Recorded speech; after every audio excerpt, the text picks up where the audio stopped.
Bonjour. Et un, et deux, et 3-0, mon grand.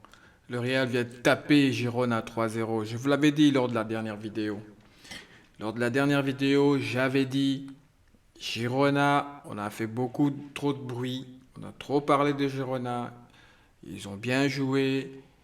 J'avais vu un match. Franchement, ça jouait très bien. D'ailleurs, on l'a vu, ça joue très bien. Mais Girona n'avait pas encore affronté un gros calibre de la Liga. Il n'avait pas encore affronté Séville, il n'avait pas encore affronté Valence, je crois. Il n'a pas encore affronté l'Atlético, ni le Barça, ni le Real. Donc là, maintenant, ben voilà, donc ils ont eu un gros morceau et du coup, ben ça a coincé, quoi. Donc je disais lors de la dernière vidéo que le Real devait faire attention parce que Girona, ça jouait très bien.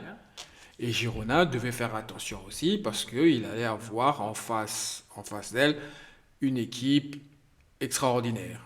En tout cas, de notre niveau, plus forte qu'elle en tout cas. Donc voilà, il s'est passé ce qui s'est passé. 3-0, tranquille, victoire tranquille.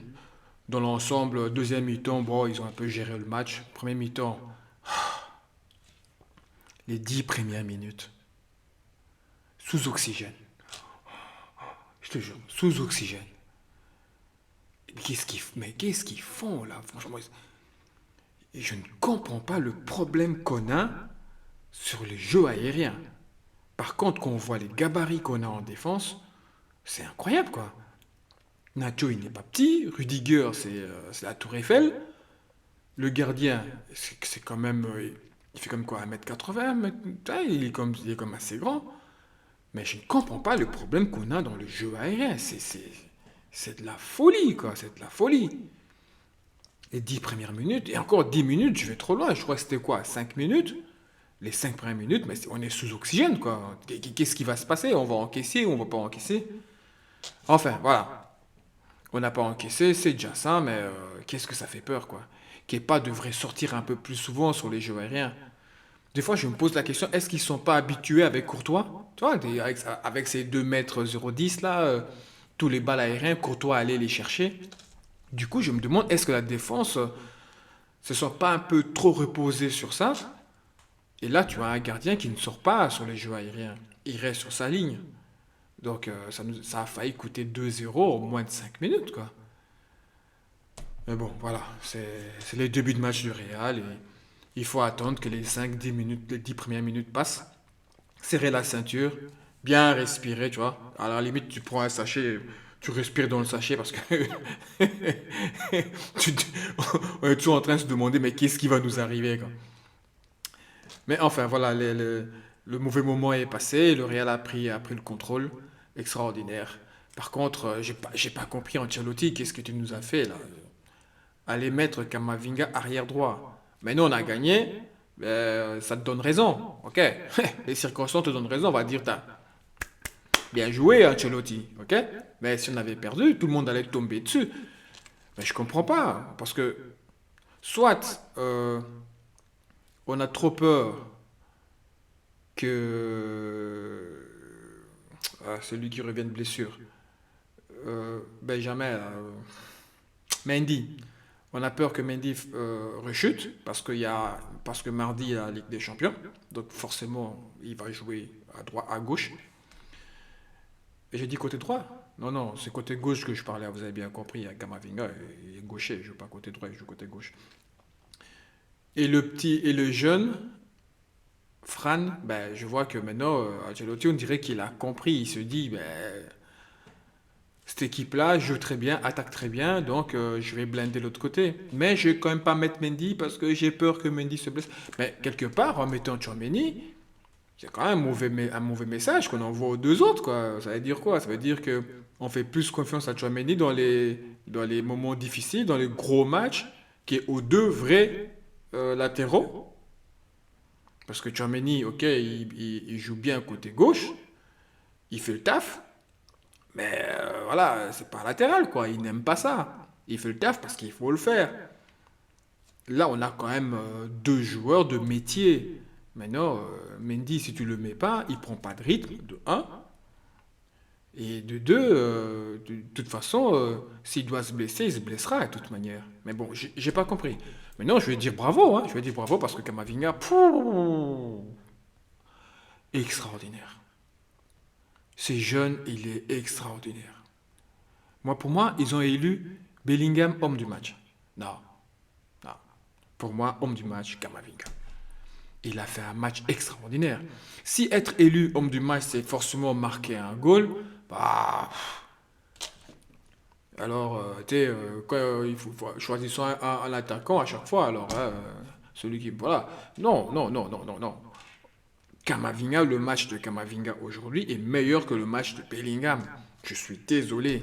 À la 60e, je regardais Bellingham, j'avais l'impression qu'il était cuit. D'ailleurs, tu vois bien, dès qu'il a marqué, Ancelotti l'a sorti. La 60e, 70e, il est sorti vers la 70e, je crois. Mais regarde bien, vers de la 50 à la 69, il était cuit. Il était cuit, Bellingham. Il a tellement donné d'efforts qu'il était cuit. Et puis, voilà, il marque son goal et Ancelotti le sort. Mais non, non, non, non, non, pour moi, Kamavinga, homme du match. Il a martyrisé les deux ailiers. D'abord, il y a eu un ailier, puis ils ont changé, ils ont mis un autre, et puis ils ont remis l'autre. Il les a martyrisés. Il les a martyrisés. Je crois qu'ils sont rentrés à la maison, mais ils sont dégoûtés. Ils sont dégoûtés. Ils veulent plus le voir. Non, extraordinaire le jeune Kamavinga. Extraordinaire. Que dire du match de Vini? Bon, très franchement, je vais pas dire qu'il a fait un match extraordinaire juste parce qu'il s'appelle Vini, hein? Juste parce que c'est le meilleur joueur du Real. Non, non, je vais pas dire ça. Vini, bon, il revient d'une blessure, il n'a pas le rythme, il n'a pas encore ses sensations. D'ailleurs, on le voit très bien. Quand il a essayé d'accélérer deux fois, il a poussé la balle deux fois trop loin. Il se faisait rattraper. Il n'a pas encore le rythme. Donc, je ne vais pas trop l'accabler parce que premier mi-temps, il n'a pas fait un premier mi-temps extraordinaire. Deuxième mi-temps, c'était un peu mieux. Mais je ne vais pas l'accabler parce que je me dis, il revient de blessure, il faut qu'il trouve le rythme.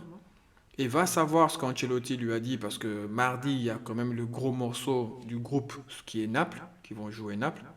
Donc est-ce que Ancelotti lui aurait pas dit, mon petit, hein, piano piano, tes petits gris-gris là, tu le feras mardi à Naples. Pour l'instant, calme-toi, distribue deux, trois accélérations, va savoir. Mais voilà, c'est pas le Vini qu'on connaît. C'est pas extraordinaire, c'est pas mauvais non plus. C'était un match normal d'un joueur normal, je veux dire. Voilà. Mais il revient de blessure, il a des circonstances atténuantes, il n'a pas de rythme. Il faut qu'il retrouve son rythme. Et j'espère qu'il va le retrouver assez vite et qu'il va nous faire un très bon match mardi parce que mardi, il faut exploser les Italiens. Il faut sortir premier du groupe. Il y a pas débat. Il n'y a pas débat. Nous, c'est l'excellence. Il n'y a pas de deuxième, troisième, peut-être que... Non, non. Nous, quand on vient, on doit gagner. C'est ça le Real Madrid. C'est ça le supporter du Real. Donc voilà, Nacho, qu'est-ce que tu nous as fait, Nacho? Mais là, t'as failli l'assassiner, Nacho. Là, t'as déconné. Je t'aime bien. T'es mon joueur préféré. Mais là, t'es parti en guerre, Nacho. T'as cru que ton pied était un Kalachnikov ou quoi? Tu croyais quoi? Tu croyais que c'était un Al-Qaïda en face? Oh! Le mec, tu imagines que le pied était en l'air, il a touché, le mec est sorti en civière. Imagine que si son pied était appuyé contre le sol, mais il aurait pété la cheville. Qu'est-ce qu'il t'a fait? Nacho, il t'a insulté pendant le match? Dis-le moi, vas-y, qu'est-ce qu'il y a? J'ai fait des vidéos, j'ai crié ici pour que Nacho joue, et quand tu joues, les gars, tu vas m'assassiner quelqu'un. Oh, calme-toi, mon petit. On va faire comment, nous, maintenant, pour le championnat? Qui va venir en défense? On va les prendre chez les juniors? On va les rechercher à là-bas?